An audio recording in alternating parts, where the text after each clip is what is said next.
Bawang Ngeri episode 36. 5 kisah hantu benar, rumah sewa seram. Bahagian 1. Cerita 1, bayangan hantu. Yati duduk di birai katilnya, kesejukan menjalar ke tulangnya walaupun panas terik Malaysia di luar. Dia mengerling ke arah jam. Pukul 1.45 pagi. Rumah itu senyap, tetapi ketegangan yang aneh menggantung di udara. Dia menoleh ke arah pembantunya, Aisyah yang berdiri di muka pintu dengan mata terbeliak bercampur takut dan keliru. "Puan, boleh saya tidur di bilik Puan malam ini?" Suara Aisyah bergetar. Yati mengangguk, jantungnya berdegup kencang. Ya, sudah tentu. Dia tidak dapat melepaskan kegelisahan yang melanda rumah tangganya. Pada malam itu, Yati, Aisyah, dan 2 anak Yati berkumpul di bilik tidurnya, mencari keselesaan dalam jumlah. Keesokan paginya, Yati bertanya kepada Aisyah sama ada dia merasakan sesuatu yang luar biasa. Aisyah teragak-agak sebelum mengakui, "Saya rasa seperti ada sesuatu lalu di belakang saya, seperti angin." Sejuk menjalar ke tulang belakang Yati. Ini bukan kali pertama dia mendengar kejadian sebegitu, dan dia bimbang ia bukan yang terakhir. Malam kedua, ketika azan maghrib berkumandang di seluruh rumah, anak lelaki Yati yang berusia 7 tahun berlari ke arahnya dengan air mata mengalir. "Mummi, Mummi, Mummi. Ada hantu dalam bilik awak." Dia menangis. Dia mendakwa telah melihat figura gelap melesat dari dapur ke bilik tidurnya. Yati coba menenangkannya, menegaskan itu adalah khayalannya, tetapi ketakutan di matanya tidak dapat dinafikan. Pada malam ketiga, Yati pulang ke rumah kira-kira pukul 3 pagi. Anak lelakinya, sekali lagi ketakutan, berpaut padanya, memohon supaya tidak ditinggalkan sendirian. Ketika mereka berjalan kembali ke dapur, jeritannya memecah kesunyian. "Saya nampak lagi, Mummi." Susuk tubuh putih tanpa kepala. Jantung Yati berdegup kencang. Dia menghidupkan semua lampu, terdesak untuk menghilangkan kegelapan dan ketakutan yang ada. Dia dan Aisyah berjaga sepanjang malam itu, tidak dapat tidur dengan pengetahuan tentang apa yang bersembunyi di bayang-bayang. 2 minggu kemudian, Yati tersedar dengan bisikan seorang kanak-kanak di telinganya. "Ibu, saya nak susu." Dalam keadaan separuh tidur, dia menjawab, tanya Aisyah. Kemudian, dalam keadaan terjaga sepenuhnya, dia melihat seorang gadis kecil berdiri di kaki katilnya. Kanak-kanak itu najis, diliputi lumpur yang separa kering, merenungnya dengan teliti. Jerit Yati sambil tersadung dari katil dan memanggil Aisyah. Selepas kejadian itu, Yati mengelak dari bilik tidurnya selama 2 hari. Rumah itu sunyi sepi, tiada tanda-tanda gangguan yang melanda mereka. Tetapi pada malam Jumat berikutnya, ketika dia tertidur, dia merasakan sesuatu yang sejuk dan tidak kelihatan mencengkam kakinya. Dia menendangnya, coba melepaskannya, tetapi cengkamannya semakin erat, menarik ibu jari kakinya. Dia menghidupkan lampu di sisi katil, hanya untuk melihat sosok gelap berdiri di sebelahnya. Matanya bersinar merah dan menyuarakan geraman yang dalam. Yati menjerit dan melarikan diri dari bilik. Ini bukan satu-satunya kejadian. Aisyah sering mengetuk pintu rumah Yati pada pukul 4 pagi, bertanya sama ada dia menghubunginya. Dia akan berkeras dia mendengar suara Yati memanggilnya, tetapi Yati tahu dia telah tidur. Setiap malam, bunyi aneh terpancar dari bilik tetamu, bunyi objek dilempar ke dinding, kaca pecah, namun tiada apa-apa yang tidak kena pada keesokan harinya. Rumah itu agak baru bagi mereka, baru berusia setahun. Seorang jiran mendedahkan bahwa penghuni sebelum ini telah membunuh diri hanya seminggu sebelum Yati berpindah. Mereka mencadangkan bahwa mungkin roh arwah berlarutan tidak dapat bergerak. Yati menguatkan dirinya, bertekad untuk tidak dihalau keluar. "Ini rumah saya tidak akan berputus asa." Dia mengulangi dirinya sendiri. Namun, setiap malam membawa ketakutan baru. Bunyi pelik, bayang-bayang sekejap, dan rasa sentiasa diperhatikan. Ketakutan itu nyata, ketara, dan berkembang. Mungkinkah arwah coba memberitahunya sesuatu? Atau adakah mereka hanya menyaksanya atas alasan mereka sendiri? Ketika malam semakin gelap dan perjumpaan semakin kerap, Yati tertanya-tanya sama ada dia boleh mencari ketenangan di rumahnya sendiri. Apakah yang dikehendaki oleh entiti ini? Dan mengapa mereka menyasarkan keluarganya? Jawabannya tetap sukar difahami, dibaluti selubung ketakutan dan ketidakpastian yang menyesakannya menjadi temannya setiap malam. Kejadian menghantui baru sahaja bermula, dan bayang-bayang itu menyimpan banyak lagi rahasia untuk dirungkai. Kisah 2, Tanda Cakar. Ia adalah permulaan tahun lepas apabila peristiwa yang tidak menentu itu bermula. Saya berada di semester akhir, berkongsi rumah teres dengan 4 pelajar lain. Pada hari pertama kami berpindah, saya terpegun dengan siling yang sangat tinggi, hampir setinggi rumah 2 tingkat. Bapak saudara saya pernah memberi amaran bahwa entiti gaib suka tinggal di ruang antara bumbung tinggi dan lantai. Namun, sewa telah pun dibayar untuk semester tersebut, jadi kami tiada pilihan selain tinggal. Setiap hujung minggu, 2 orang rakan serumah kami yang mengikuti kursus berbeza akan pulang ke rumah, meninggalkan kami bertiga sahaja. Pada suatu malam, kami semua sedang belajar bersama di meja makan di dewan. Saya menghadap pintu dapur, manakala kawan-kawan saya menghadap pintu masuk utama. Kami sangat khusyuk dengan pengiraan kami apabila tiba-tiba bunyi kuat datang dari pintu dapur menuju ke kawasan dobi. Terbeliak mata aku memandang ke arah pintu. Apa bunyi bising tadi, Dik? Salah seorang kawan saya bertanya. Saya menggelengkan kepala, tetapi saya tahu ia adalah rangka katil besi yang bersandar pada mesin basuh yang telah jatuh. Kak, mari kita semak, ajak kawan-kawanku. Wajah mereka dipenuhi ketakutan. Perlahan-lahan, kami berjalan ke dapur. Sebagai yang paling tua, saya memimpin, mengambil pisau baru yang kami beli dari kedai petang itu. Siapa di sana? Saya memanggil, coba terdengar berani. Di dalam, saya sangat ketakutan. Rakan-rakan saya mengikut rapat di belakang. Sambil mencapai pintu, saya menutup mata dan membaca ayat kursi dengan kuat, tidak mau melihat apa-apa. Rakan-rakan saya, bagaimanapun, melihat makhluk kecil tetapi ngeri hinggap di bingkai katil. Mereka menarik saya ke belakang dan menutup pintu. Saya jatuh ke atas beg detergen, bersyukur karena saya tidak melihatnya. Kami dah nampak, Kak, nampak tak? Mereka bertanya, panik dalam suara mereka. Apa yang kamu lihat? Bacalah bismillah dan ayat kursi, saya mengarahkan mereka. Kami segera mengambil wuduk dan mula membaca Yasin. Semasa kami mengaji, tiba-tiba rumah menjadi panas tidak tertahankan. Buka tingkap, saya mengarahkan dan meneruskan membaca. Tiba-tiba, pintu dicelar berulang kali dan jeriji besi dihentak. Ia memekakkan telinga. Selepas selesai membaca Yasin, kami menunaikan sholat hajat di sekeliling rumah dan bunyi bising itu berhenti. Keesokan paginya, selepas sholat subuh, saya memeriksa pintu depan. Calar 3 cakar tidak dapat disangkal. Saya takut reaksi tuan tanah terhadap kerosakan. Saya pergi memeriksa kawasan dobi dan mendapati bingkai katil kembali dalam kedudukan asal. Saya termenung lama, memikirkan mungkin entiti itu marah karena kami masuk ke dalam rumah tanpa meminta izin. Mungkin mereka hanya coba untuk memulakan kita. Sejak kejadian itu, kami tidak pernah meninggalkan rumah kosong selama lebih 3 hari. Jika kami perlu pulang, kami bergilir-gilir untuk memastikan seseorang sentiasa ada. Tetapi rumah itu tidak pernah sama. Setiap malam, bunyi ngeri memenuhi udara. Bayang-bayang bergerak di sudut penglihatan kami. Rumah itu berderit dan mengerang seolah-olah ia hidup, memerhatikan kami, menunggu. Apa yang kami kacau di rumah itu? Adakah mereka coba memberitahu kami sesuatu atau hanya menyiksa kami karena hiburan mereka? Udara tebal dengan ketakutan, dan setiap bunyi berderit, setiap bisikan seolah-olah menjadi peringatan tentang kehadiran gaib yang berkongsi ruang kami. Kami tidak pernah menemui jawaban, hanya lebih banyak soalan. Malam yang panjang dan penuh dengan ketakutan, dan kehadiran entiti itu menyelubungi kami. Tanda cakar adalah peringatan berterusan tentang keganasan yang hidup bersama kami, meseh senyap tetapi kuat dari bayang-bayang.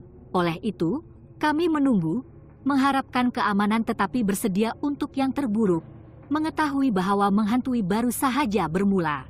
Cerita 3. pengikut Bayang. Nama saya Nabila, dan ini adalah kisah keganasan saya, kisah peristiwa yang masih menghantui saya hingga ke hari ini. Semuanya bermula semasa saya belajar di University Awam di pantai timur Malaysia. Kehidupan adalah normal, biasa sahaja, sehingga petangnya menentukan itu. Sebagai seorang pelajar, sudah menjadi kebiasaan bagi saya untuk tinggal di kampus sehingga larut malam, kebiasaan yang saya bawa dari zaman prasiswazah ke program sarjana. Pada suatu petang, saya dan rekan saya Aina memutuskan untuk menyiapkan tesis kami sehingga jam 10 malam. Memandangkan hari menjelang petang, saya memutuskan untuk menunaikan sholat asar. Ketika saya sedang berwudu, saya merasakan sensasi yang tidak dapat dijelaskan apabila diperhatikan. Apabila saya melihat ke dalam cermin, saya melihat satu susuk tubuh hitam keluar dari pintu tandas. Terkejut, saya menoleh, tetapi tiada sesiapa di situ. Saya menepis perasaan seram itu dan terus ke bilik siswazah. Dalam perjalanan ke sana, saya rasa seperti ada sesuatu mengekori saya. Mempercepatkan langkah, aku tidak menghiraukan sensasi itu dan menyertai Aina meneruskan kerja kami. Saya tidak menyebut pertemuan saya dengannya. Masa berlalu, dan sebelum kami sadar, sudah hampir pukul 11 malam. Kami mengemas barang dan pulang ke rumah. Saya pikir kejadian di tandas adalah kejadian sekali sahaja. Namun, sebaik sahaja saya pulang, keadaan menjadi lebih gelap. Saya merasakan kehadiran jahat memerhati saya dari tingkat atas rumah kami. Bilik saya berada di tingkat atas, dan setiap kali saya berada di tingkat bawah, saya sering melihat sosok bayangan menuruni tangga. Apabila saya menoleh, tiada apa-apa di situ. Ini berterusan selama beberapa hari, dan saya menjadi semakin paranoid. Bertekad untuk memahami apa yang berlaku, saya memutuskan untuk mendapatkan bimbingan rohani. Pada suatu malam, saya bangun awal untuk sholat qiyam, mengharapkan pandangan ilahi. Selepas sholat, saya tertidur dan bermimpi dengan jelas. Dalam mimpi itu, saya melihat seorang budak kecil, berumur sekitar 5 tahun. Dia tidak berbaju, badannya dipenuhi kotoran, dengan rambut pendek hampir dicukur. Dia memakai seluar yang diperbuat daripada kulit pokok, diikat di pinggangnya. Budak itu mengikut saya kemana-mana, senyap tetapi gigih. Dalam mimpi yang sama, saya melihat 2 wanita, seorang remaja, dan seorang lagi lebih tua. Mereka memegang tangan budak lelaki itu, ekspresi mereka kosong dan tidak boleh dibaca. Mimpi itu berakhir, meninggalkan saya dengan rasa sedih dan rindu yang teramat sangat, seolah-olah saya sangat merindui seseorang, walaupun saya tidak tahu siapa. Keesokan harinya, saya melawat seorang ustaz yang melakukan pembersihan rohani kepada saya. Walaupun dia berusaha, keadaan saya semakin teruk. Saya tidak boleh tidur pada waktu malam dan sentiasa gelisah. Pada suatu hari, saya memutuskan untuk tinggal di rumah dari kampus. Semasa saya berbaring di atas katil, saya terdengar seseorang memanggil nama saya. Apabila saya membuka pintu, tiada sesiapa di situ. Kembali ke katil, saya mengerling ke arah pintu dan melihat satu susuk tubuh berpakaian putih dengan rambut panjang lurus mencecah pinggangnya. Wajahnya disorok sambil menundukkan kepalanya. Saya tahu bahwa ini bukan manusia, ia adalah jin. Saya tidak mengendahkannya, berharap dia akan pergi. Dia menghampiri dan duduk di sebelah saya di atas katil. Saya menutup mata saya dan menarik selimut menutup kepala saya, berdoa agar dia pergi. Apabila saya akhirnya mengumpulkan keberanian untuk melihat, dia masih di sana. Saya mengumpulkan kekuatan saya dan berkata kepadanya, tinggalkan saya sendiri. Dia perlahan-lahan berjalan ke arah pintu dan menghilang, meninggalkan gelak ketawa yang bergema di seluruh rumah. Saya tidak tahan lagi. Saya tergesa-gesa mengemas barang-barang saya dan meninggalkan rumah, tidak pernah kembali. Kehadiran jin, budak lelaki, dan wanita misteri yang menghantui meninggalkan saya dengan soalan yang tidak akan terjawab. Apa yang mereka mahukan? Mengapa mereka terikat dengan saya? Keganasan yang saya rasakan di rumah itu adalah sesuatu yang tidak dapat saya lupakan, dan sehingga kini, saya rasa seolah-olah saya diperhatikan, seolah-olah mereka sedang menunggu saat yang sesuai untuk kembali. Semasa saya berkongsi cerita ini, saya tidak boleh tidak tertanya-tanya jika bayang-bayang akan mengikuti saya lagi, mengintai di luar tabir biasa, bersedia untuk menjerumuskan saya kembali ke dalam mimpi ngeri yang saya pikir saya telah melarikan diri. Kisah 4. Hantu di Rumah Bapa. Saya masih ingat dengan jelas peristiwa yang berlaku sedekat yang lalu, ketika saya baru berusia 11 tahun. Keluarga kami baru-baru ini berpindah ke sebuah rumah teres 2 tingkat di kawasan Sunyi di Johor, Malaysia. Ayah saya telah membeli rumah itu, yang telah lama kosong, dindingnya menyerap kesunyian dan bayang-bayang ditinggalkan. Dari dulu rumah dah rasa lain. Terdapat aura yang mengganggu, seolah-olah dinding membisikkan rahasia yang terlalu gelap untuk diucapkan dengan kuat. Beberapa malam pertama, saya mengaitkannya dengan imajinasi saya yang terlalu aktif. Tetapi tidak lama kemudian, adik-adik saya pun mula mengalami kejadian aneh. Adik lelaki saya, yang hanya 5 tahun, mempunyai pertemuan sebenar pertama. Pada waktu petang yang cerah, dia memutuskan untuk naik ke biliknya selepas mandi. Seketika kemudian, jeritan ketakutannya bergema di seluruh rumah. Dia jatuh menuruni tangga, mukanya pucat ketakutan. Nenek kami, satu-satunya orang dewasa yang hadir pada masa itu, meluru ke sisinya. "Apa dah jadi sayang? Kenapa menjerit?" Dia bertanya, suaranya bergetar karena risau. "Nenek, saya nampak hantu. Ia besar, berbulu, dengan mata merah. Saya takut, Nenek." Dia menangis, badan mungilnya bergegar. Kanak-kanak sering melihat perkara yang tidak boleh dilihat oleh orang dewasa.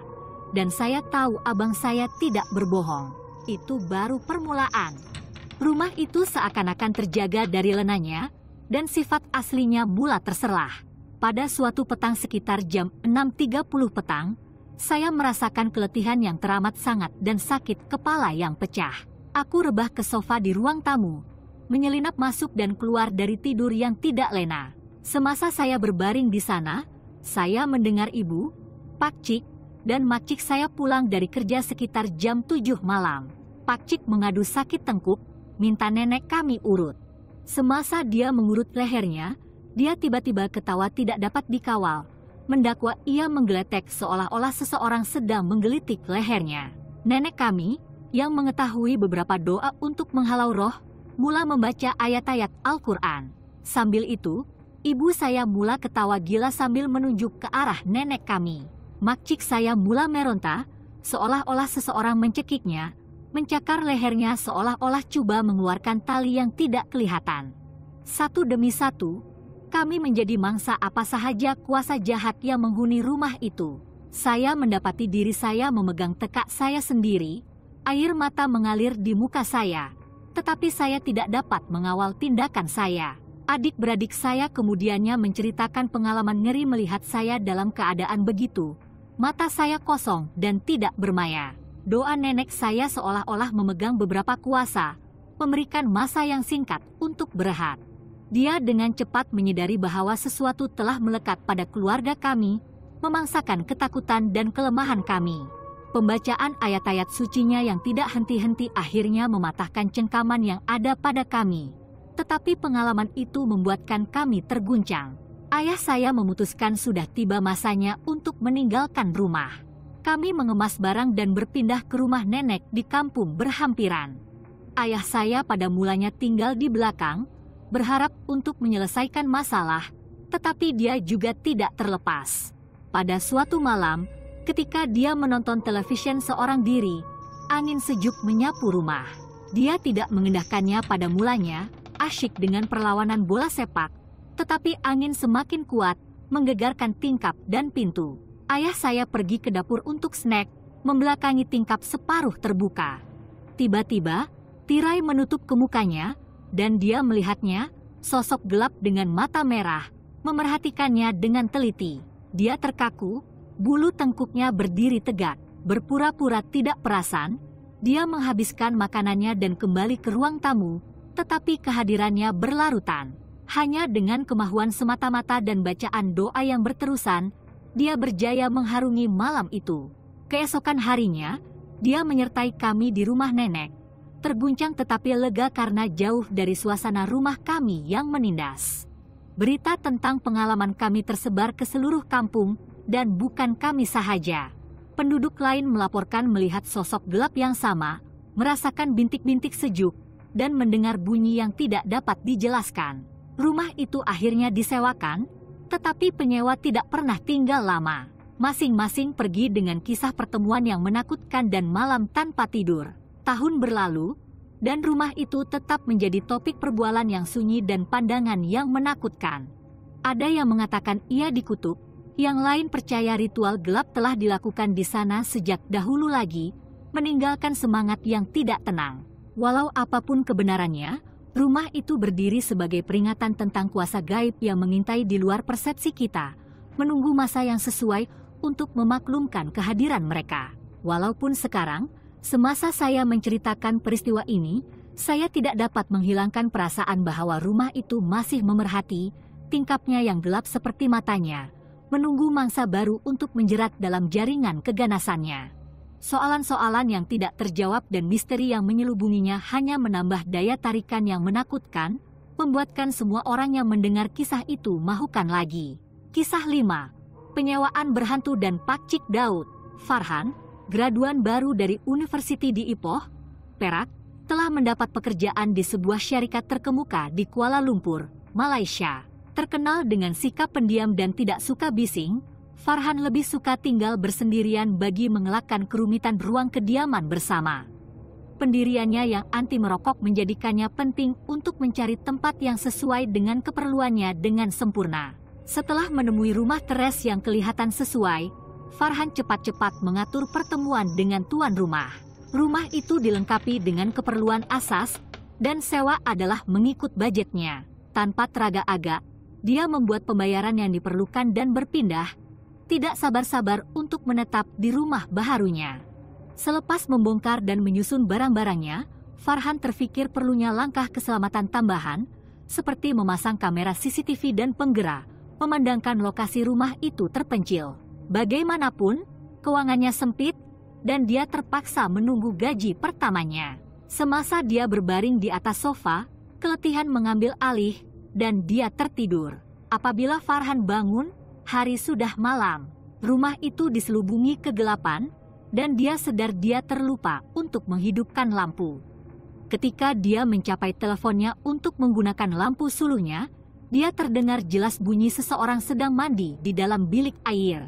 Merasionalkan bahwa ia mungkin penceroboh dan bukannya hantu, Farhan dengan berhati-hati menghampiri pintu bilik air. Dia merekam video dengan teleponnya, tetapi yang terkejut, rekaman itu menunjukkan tiada sesiapa di dalam bilik air walaupun bunyi air mengalir. Panik Farhan tersadung dan terjatuh, baru perasan susuk tubuh menyerupai wanita diserang stroke di bawah meja makan. Lumpuh ketakutan, dia menjerit sehingga satu tamparan kuat menyentaknya kembali ke realiti. Di hadapannya berdiri seorang lelaki separuh umur, Pak Cik Daud, yang memperkenalkan dirinya dan meyakinkan Farhan bahwa tiada apa yang perlu dirisaukan. Dia meninggalkan Farhan kad perniagaannya, menawarkan bantuan jika perlu. Masih terketar-ketar, Farhan mandi dengan cepat, sambil merasakan kehadiran yang menakutkan. Karena keletihan dan ketakutan, dia akhirnya berjaya tertidur, hanya untuk dikejutkan oleh mimpi ngeri. Dia bermimpi hantu perempuan memasuki biliknya, menyebabkan dia melarikan diri dalam ketakutan, hanya untuk bangun di atas katilnya. Tidak pasti sama ada itu mimpi. Pagi tiba, dan walaupun malam yang tidak menentu, Farhan bergegas ke pekerjaan barunya. Bosnya, Encik Nazri, menyambut baik, dan Farhan cepat-cepat menyesuaikan diri dengan rutin kerjanya. Semasa makan tengah hari, Encik Ridzuan bertanyakan tentang urusan hidup Farhan. Apabila Farhan menyebut rumah sewanya, Encik Ridzuan kelihatan prihatin tetapi cepat-cepat menukar topik. Selepas bekerja, Encik Ridzuan menasihati Farhan supaya mempertimbangkan untuk berpindah ke rumah lain, tetapi tidak memberi penjelasan. Farhan menepis amaran itu walaupun berlegar di pikirannya. Sebaik pulang ke rumah, dia mendapati pintu dan tingkap terbuka luas. Dari kejauhan, dia melihat satu figura yang menyerupai hantu dari mimpi ngerinya. Dalam ketakutan, dia berlari ke rumah Pak Cik Daud untuk meminta pertolongan. Pak Cik Daud tekun mendengar sambil Farhan menceritakan pengalamannya. Dia kemudian mendedahkan sejarah gelap rumah itu. Seorang penyewa terdahulu, seorang wanita yang mengalami kemurungan yang teruk, telah menenggelamkan dirinya di dalam bilik mandi. Rohnya, bersama dengan anak perempuannya yang juga meninggal dunia di sana, dikatakan menghantui rumah itu. Pak Cik Daud menawarkan diri untuk melakukan upacara membersihkan rumah daripada roh jahatnya. Farhan dengan berat hati bersetuju, terdesak mencari penyelesaian. Pada malam itu, Pak Cik Daud melakukan upacara itu, mengalunkan doa dan membakar kemenyan. Apabila upacara itu berlangsung, rumah itu kelihatan semakin sejuk dan udara menjadi tebal dengan kehadiran yang menindas. Tiba-tiba, pintu bilik air ditutup dan bunyi air mengalir memenuhi rumah. Pak Cik Daud meneruskan laungannya sambil menggesa Farhan supaya bertenang. Jeritan menyeramkan bergema di seluruh rumah, dan sosok hantu wanita itu muncul. Matanya dipenuhi dengan kesedihan dan kemarahan. Dia menghulurkan tangan ke arah Farhan, tetapi belum sempat dia menyentuhnya, doa Pak Cik Daud mencapai puncaknya, dan roh itu hilang ke udara. Karena keletihan dan terkedu, Farhan mengucapkan terima kasih atas pertolongan Pak Cik Daud. Lelaki yang lebih tua itu memberi amaran bahwa sementara roh-roh itu ditundukkan buat sementara waktu, mereka mungkin kembali jika diprovokasi.